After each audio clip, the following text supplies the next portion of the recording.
interested in the stories behind Usedom's major historical figures and events, Fritz Spalink is your man. Guten Tag. Mein Name ist Fritz Spalink. Hi, I'm Fritz Spalink, head of the Heringsdorf Historical Society.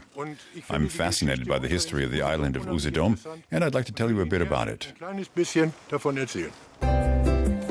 The island historian has a wealth of anecdotes to share, especially about the wealthy and influential families who built their summer homes here during the island's heyday. This was the place to be.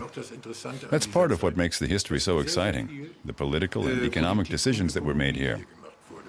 Many important deals were done here. International business agreements and decisions about things like whether to build a railway line in the United States. Fritz Spalink's first recommendation is watching the fishermen come in.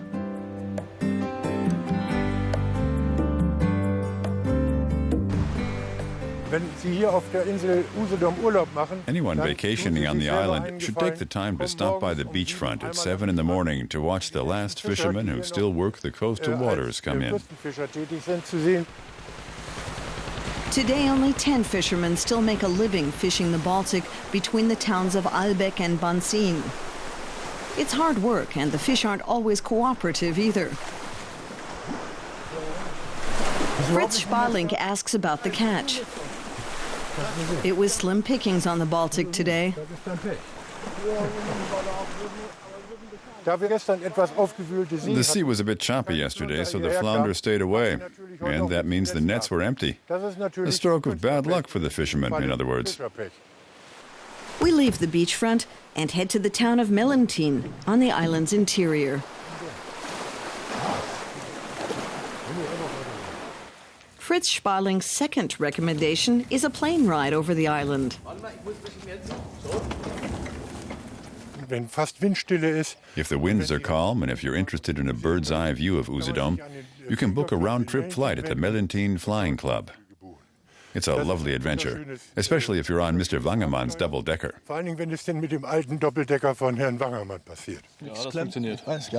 A flight on an old-time aircraft is just the ticket as far as the island historian is concerned, even though he's no longer up for the role of co-pilot.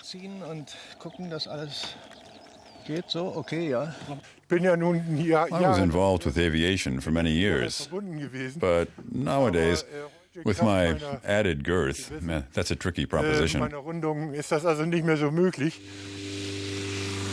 So for now, Fritz Spalink is content to wave us off as we embark on adventure.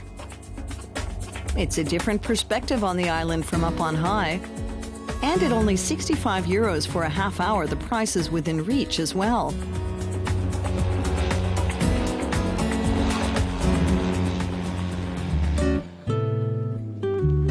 For our third recommendation, we head to the historical fishing village of Lodin, with its thatched roofs. Reeds have been used to thatch cottages from time immemorial.